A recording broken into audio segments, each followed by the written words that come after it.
Hello, everyone. Hope everyone is doing well today. So, I'm here to talk about bullying. And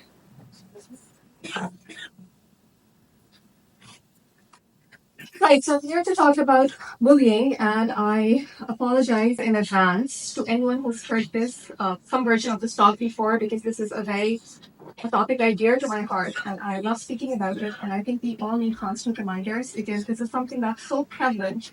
Um, Across all ages, in different situations in life, at different levels. I mean, there's bullying happening all over the world, as we are aware of. But today, our main focus will be bullying inside the schools, understanding it better, so we know how to manage it better and how we can prevent it.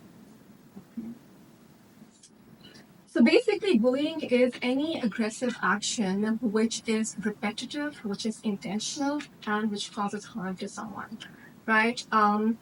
And while we're talking about specifically bullying inside schools, we need to explore why it's happening, who's being picked on, who the bullies are, and who are the targets of bullying. So children who bully usually come from a perceived higher social status or position of power. So these will be children who are bigger, who are stronger, who are more popular, who might be coming from higher socioeconomic statuses. And targets of bullying will often be children who are perceived as weaker or inferior. So these might be children who are coming from marginalized communities. These might be children who have disabilities, physical disabilities, mental health issues. They might be coming from lower socioeconomic backgrounds. They might look weaker. They might look smaller than other kids their age. They might be less popular. The different forms of bullying. So there's physical bullying, in which someone is actually causing physical harm to another person, right? And this is the bullying that is most often identified quickly and addressed, maybe because we can actually see the physical harms. We can see the damage that's done.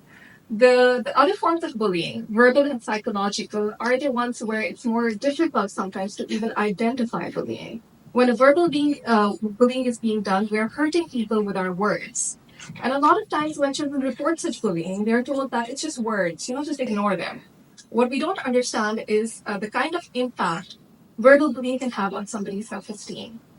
Words being said is something that is continuously internalized by children, something that can cause long-term damage to the way they view themselves. Then there's psychological bullying, where there's no words being said, there's no physical harm being inflicted on someone. A child might just be being ignored by everyone at school. They might be ostracized. They might be given looks which make them feel as if they're not liked, they're not accepted. And again, this form of bullying is something that a child can sometimes not even report or explain to an adult, but this is something which really affects their self-esteem. And then a relatively newer form of bullying, cyberbullying, which is extremely dangerous because of the fact that sometimes there's no adult presence on these social media platforms. There's not enough monitoring, and we don't know what's going on. And children behind screens can be so much more cruel than children when they're dealing with each other in person. When I was reading about cyberbullying and while preparing for this presentation, I came across this incident, this really tragic incident about a girl. Her name is Megan Meyer. She actually committed suicide several years ago in the U.S. After being being a target of cyberbullying. So this girl was bullied at school always, and she was heavy, so she was comments were made on her weight. Children picked on her, and she was dealing with it fine. She had very supportive parents who would listen to her, who would support her. Eventually, they decided to change her school. And she went to a new school. She was doing well, made new friends, everything. Parents felt like things were good for her now. And then she decided to join a social media platform. And there was one incident of cyberbullying which really shattered her. And the next day, the mom finds her hanging in her closet.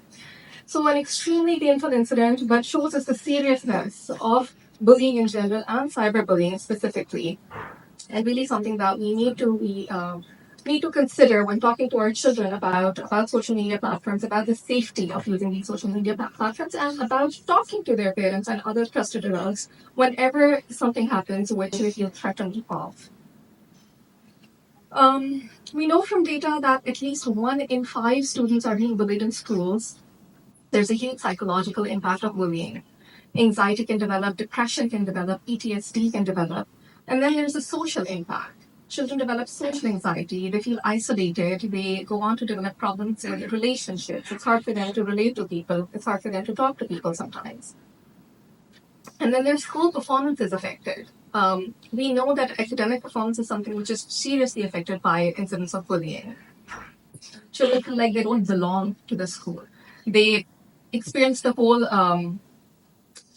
idea of going to school as a negative experience. There will be a lot of kids who will not want to go to school.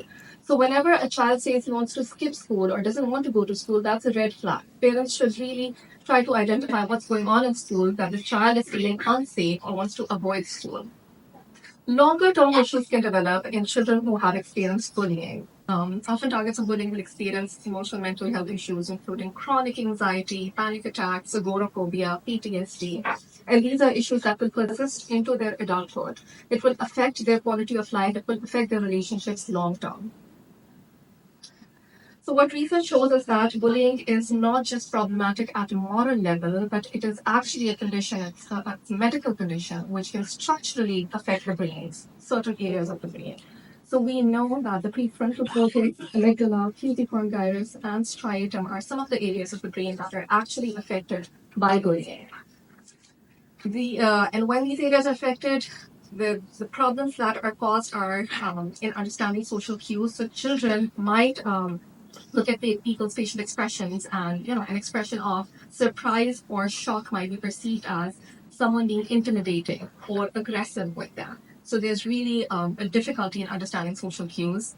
They can develop problems in their thinking skills, cognitive skills, and this can affect how they manage their behavior. They can affect how they regulate their emotions. So children might have temper tantrums, emotional outbursts because they just don't know how to manage their emotions. So what do we need to do to manage bullying inside schools?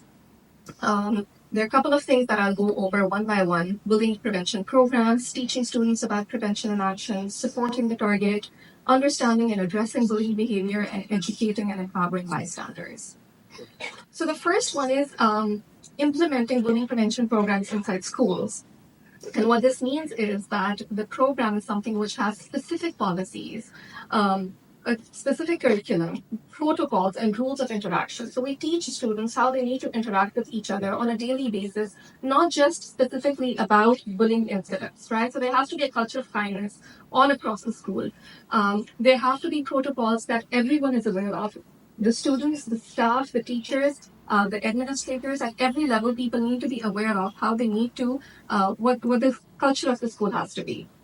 The decision should be data informed, should be evidence based. We need to look at what's going on worldwide to address bullying. We need to take information from what different people are doing in different parts of the world to implement these strategies in our schools. And strategies that have worked, strategies that are evidence based. Staff training and awareness programs are extremely important because sometimes even adults don't know how to identify bullying. A lot of times people will perceive something as just a harmless joke. People will perceive something as just kids being kids. But we need to know where to draw the line, where bullying has to be labeled as bullying and needs to be addressed. It requires school-wide involvement and support. So another really important thing is that there are means for safely reporting bullying. That children who are targets of bullying should feel safe when they're talking to adults about bullying, right? They know that they wouldn't get into more trouble by reporting the bullying incident. There has to be an examination of the school culture. We need to figure out if there are pre-existing biases in the school, if there's something happening where the adults or even the staff of the school is promoting a culture of bullying. Where a class difference maybe exists already, and that's a culture of the school, then that needs to be questioned and challenged. And then specific bullying incidents have to be assessed and examined on a case-by-case basis, where every student needs to be talked about their role, whether they were the target of bullying, whether they were the ones who bullied, or whether they were the bystanders. They need to be given specific instruction about how they could have dealt with the issue better, or if it arises next time, what they can do to deal with it better. Supporting the target.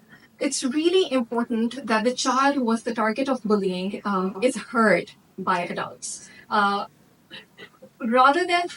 sometimes rather than even finding solutions for the problem, doing something for the problem, the first thing that we have to do is we need to listen. We need to listen, we need to validate, we need to make them feel that they're being heard and they're safe. That's the first thing a child needs.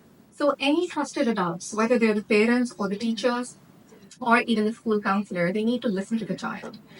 There have to be assessments for emotional well-being and possibly referrals for more specialized treatment if that's required in certain cases. Involving and educating parents, that's really important. Sometimes parents don't know how to react to bullying incidents. They will either be underwhelmed or overwhelmed. They will either react too little or too much. And we need to educate parents that their role can play a huge part in how a child is affected. So again, listening to the child, supporting the child, not becoming too passionate, not jumping on how to fix the issue, but rather sort of slowing down and figuring out how they can help their child the best.